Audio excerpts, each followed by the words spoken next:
Lucas 24 verse 36, abafundi benkosi Jesu babehleli bevalile iminyango namafasitela bekhuluma phansi indaba zokufa nokubuya kwenkosi Jesu. Inkosi Jesu bathuka isimphakathi kwabo ibabingelela ngesibingelelo esisha yabibuke nasethuneni yathi ukuthula makubekini nami ngisenkosi Jesu ngithi ukuthula ngibingelela ingilosi enkulu yebandla norivayeli ngibingelela umholi umelusi ngibingelela abagcotshwa isikhonzikazi abafundikazi amalunga nesikhundla zonke nebandla lonke ngesibingelelo ukuthula. Amen. So today I have been asked to share my thoughts and experiences on the power of purpose and living a purposeful life. So I'm going to start with the general definition of living a purposeful life, which is moving towards a big goal in your life that aligns with your values, your passions, your belief, and it also includes the things that makes you happy as a person. My personal values are loving, caring, respectful, and overall I am a God-centered person. So living a purposeful life does not mean that you have everything figured out. It does not mean that you have answers to all the questions you might have. It does not mean you can be able to predict what tomorrow brings and stuff like that. But for me, living a purposeful life means believing in God in all seasons of our lives, because we all know that we have our lows when things are not going our ways, and we have times when things are actually going our ways. So living in your purpose is believing God in any of those seasons. As the scripture says in the book of Ecclesiastes 3 verse 1, as it reads, there is time for everything and a season for everything under the heavens. And this scripture, as a young person in the church, tells me that God is in control of everything. I may have goals, aspirations, and even a plan of how I want my life to turn out, but I do not have control over those things, because I do not have control over the different seasons that I am going to go through in my life. As young people, it is important for us to have aspirations in life. Those aspirations motivate us into achieving our goals. And also sometimes we don't know what our goals are. So those aspirations help us to even identify those goals so that we are able to work towards achieving them. Part and parcel of my aspirations in high school is I wanted to become a lawyer. I wanted to do financial law so that I could help people. But then when I got to varsity, I realized that I was more interested in social work, because I still wanted to work with people and help people, but I wanted to support them in a different kind of way than like how lawyers do it. But then I couldn't get into the social work course. I ended up doing a degree in industrial sociology with the hope that I was going to change in the second semester and register to do social work. But when the second semester came, it didn't happen, unfortunately. So I decided to continue with my course. I did it and finished it after I did my honors in community work, because I believed that it is what I've always wanted to do. Since I couldn't get into social work, I thought and now I could do it after varsity by doing a course in community work and still work with the community and help wherever I can. After finishing that honors, I volunteered in an organization, and for me that was a part of living my purpose, because in the beginning I wanted to do social work but I couldn't. Ended up doing something else, but then was able to do an honors in something that was related to social work. So doing that volunteering work was a part of me trying to live a fulfilling life to me, because it was what I loved doing. And so after that, I was unemployed for about 2 years. In those 2 years, God gave me a testimony that I would love to share with all of you. So the story is, at church I have a spiritual mentor. My spiritual mentor is Reverend Dao Jr. Supported and guided me in my spiritual growth. So we would have engagements. And I remember in this one particular day, it was during the week of our spiritual conference in 2018. We were having one of those engagement, and okuyiyona nto owaye-concerned kakhulu ngayo kwakuwukuthi why is it that a young person who is God-centered kodwa izinto zakhe kungazuthi azihlangane empilweni, because at that time I was not working and bekubonakala ngazuthi akwenzakali lutho empilweni yami, bekubonakala ngathi nje there was no progress. And so he was concerned about that because we were praying, but then as a solution to that, he advised ukuthi asiqhubeke sikhuleke sifaste, and uNkulunkulu was going to do wonders after that. And then a month after the conference, uSkhonzikazi naye uMgcojo, they invited me into their beautiful home eVenda, where we set time for prayer and ukuthi sikwazi ukuthi sikhuleke sindawonye.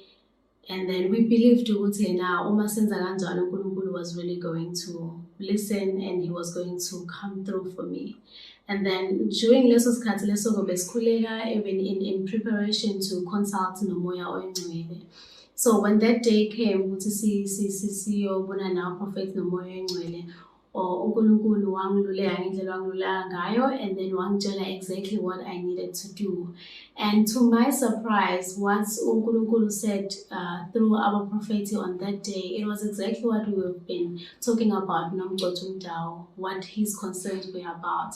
But then this time, as we had prayed, uNkulunkulu was now coming up with solutions on what we need to do so that zonke lezi zinto ebesizikhulekela zizofezeka. And ngiyakhumbula kuleso siprofetho leso uNkulunkulu promised me a job and he promised me marriage. He was like, if you do everything that I tell you to do, watch and see, those things are coming and they are going to happen.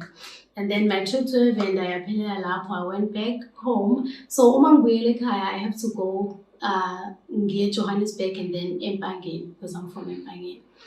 And so when I was still in Johannesburg, I was only going to stay there for one day. When I was still there, my sister-in-law, Sisfuthi, suggested that I do a research into ukufundisa overseas. And then it was very surprising to me because we had been together for so many years and I had been unemployed for so many years, but she had never suggested that to me. And so I just took that idea and ran with it. I did my research as soon as I got back home. I did my research. I found information and everything was very quick. I found information. I started applying for my police clearances and everything that I needed to do. I did my research and then found an agent. Everything was very quick, but everything was legit.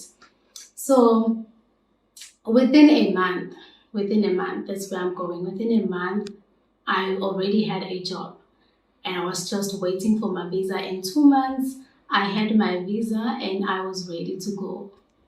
And to me, there was God coming through for me because it happened exactly as he said. He said, if you do this and this is what's going to happen. And I was not expecting it to be that quick, but sonke siyazi uNkulunkulu usebenza kangakanani, isikhathi sakhe asifani sethu. Sometimes we think we are going to wait longer, kanti yena uselilungiselile vele ukuthi okay, now it is here. And sometimes we think kuzofika manje, kanti yena usihlelele uhlelo kunye. So that was my journey with getting a job. And that job, njengoba ngishilo ekuqaleni ukuthi mina my purpose, I am about living a purposeful life, and i-purpose yami was helping people bring ngibe umehluko empilweni zabantu and bring that progress empilweni zabo. Well, I thought I was going to do that through community work, working here in SA, but God had other plans for me. Kodwa kulawo ma-plans lawo ke, I still felt like I was living in my purpose because I was still fulfilled. I felt like I was still making a difference. I still felt like Yeah, I was making a difference. That's the big one. I was making a difference, and I was improving those kids' lives. And that is the first prophecy that God fulfilled in my life, and that He was very clear about. The second one, it was the gifts of marriage, because in the prophecy, He had mentioned that I was going to get a job and I was going to get a husband. Well, that one happened 4 years later, but it was still fulfilled. And I believed it because he had fulfilled the first one. So I had no doubt that he was going to fulfill the second one as well. So it was just a matter of when. And I was not even in a rush because I believed that it was going to happen. And it actually did happen. And every time we see each other with Oskonzikazi, we always like, we always remind each other of those moments, because those are the moments we live for. uNkulunkulu uyathembisa, uNkulunkulu uyayifeza ithembiso zakhe. Sometimes it is how we had expected it, sometimes it is not.